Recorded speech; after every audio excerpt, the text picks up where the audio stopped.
thème du mois, c'est la peau. Ouais. La peau chez l'auteur, ça représente quoi pour toi? La peau, c'est comment dire, c'est d'abord la sienne, c'est celle qu'on essaye de sauver. Par les temps qui courent, c'est pas facile.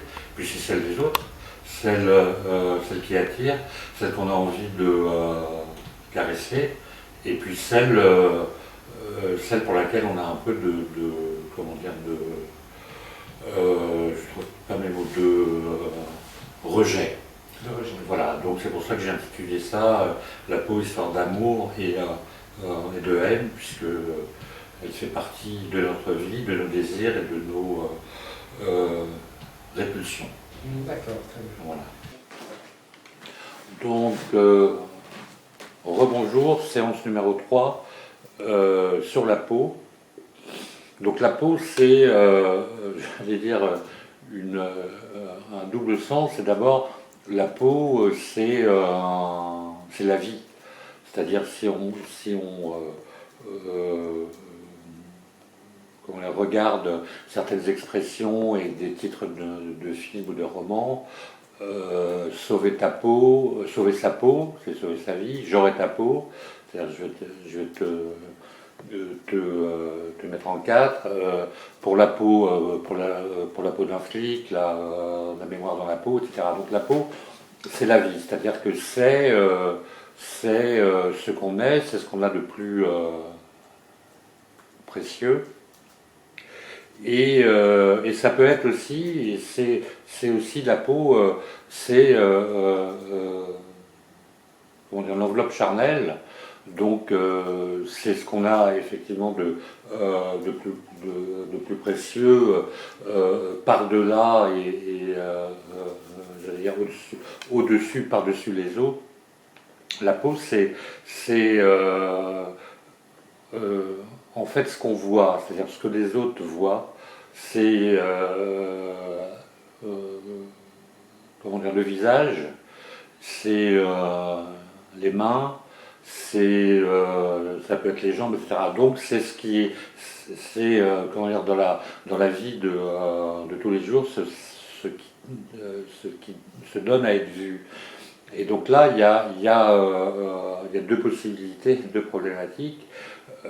Bien qu'en fait les gens ne passent pas leur temps à se regarder, se dévisager dans la rue ou dans le monde du travail.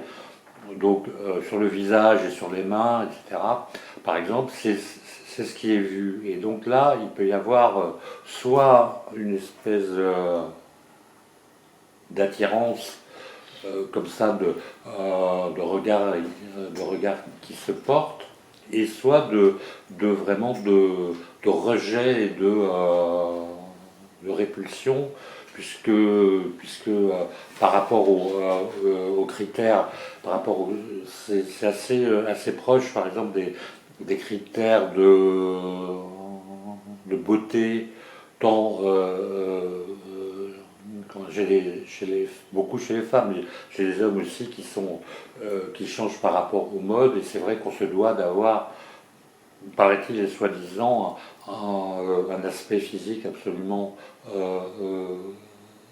comment dire, irréprochable, et sans parler des problèmes de propreté ou de choses qui peuvent se voir sur le visage ou sur les mains. Mais il peut y avoir certains aspects disgracieux sur la peau qui font que cette personne-là peut être comment dire, mise au banc et montrée du doigt, etc. Puisque la peau qui marque est une peau qui, selon plusieurs raison, la peau qui marque est encore une fois, mais qui est marquée, est assez stigmatisée et peut faire peur. Alors là, il y a plus. Alors, je parlerai aussi après de la peau et évidemment de la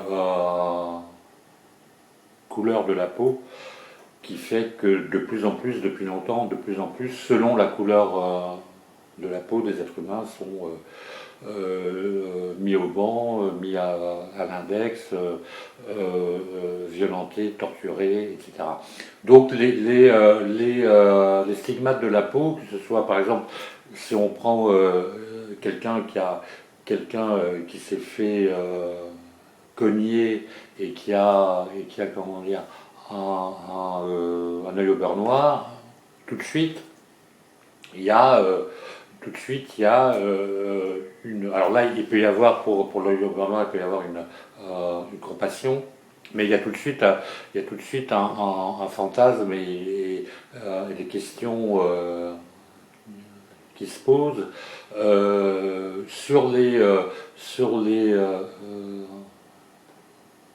on va dire les maladies. Tout ça est pas très drôle et un peu sombre, mais bon, sur les maladies, il y a certaines maladies qui se voient sur le visage, sur les mains et sur les autres parties du corps. Et donc je pense en premier lieu au SIDA. Et donc ce qui était un peu le projet de l'écriture, s'il y a, je continue, s'il y a quelqu'un qui présente sur son visage ou sur les mains les signes d'une maladie et que cette maladie, enfin du sida proprement dit, a été un fantasme, on ne savait pas grand-chose, on commence à avoir de plus en plus fait peur. Bien évidemment, ce personnage-là va être, comment dire, certaines personnes, selon leur peur et leur fantasme, vont avoir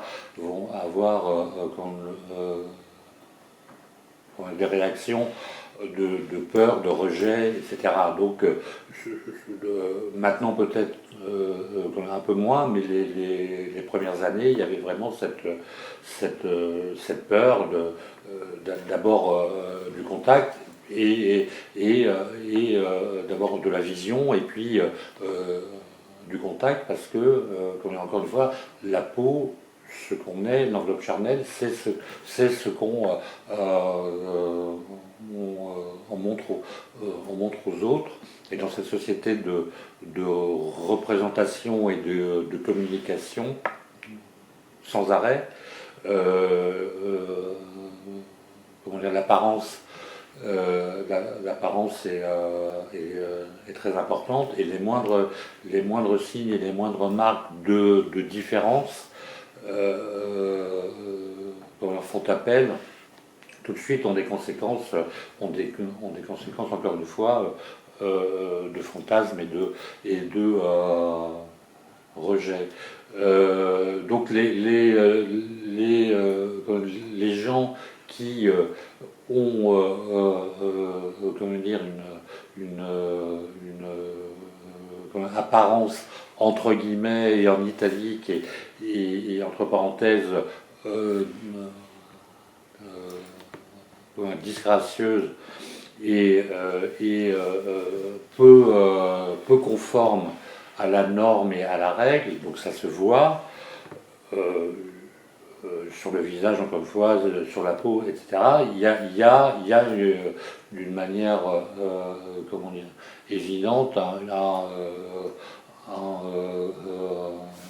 racisme, ce qui nous amènera à parler de la couleur de la peau, puisqu'on sait très bien que le racisme et l'exclusion, et d'abord, en premier lieu, je pense le racisme par rapport à le rejet par rapport à la couleur de la peau, mais aussi le rejet d'une classe sociale qui est différente, d'une manière d'être et de se comporter qui est différente, d'une culture différente, et le rejet aussi d'une apparence, d'un look qui est différent. Donc les progrès de la science, enfin je ne sais pas si c'est un progrès, ont amené toute une série d'outils de la chirurgie esthétiques, aux possibilités d'enlever, là aussi c'est pas très drôle, mais d'enlever certaines, je sais pas, des verrues, etc., sur les visages, qui fait que on est toujours et de plus en plus dans la recherche de polisser la peau, sans mauvais jeu de mots, et de gommer, etc., et de gommer encore une fois, ce qui peut être perçu par les autres comme quelque chose de disgracieux par les autres et par soi aussi, puisque effectivement on se rencontre et retrouve avec soi-même devant la glace tous les matins, et donc on sait que sur certains plans, par rapport à, encore une fois, cette satanée norme, il y a des choses qui ne correspondraient pas à cette foutue norme.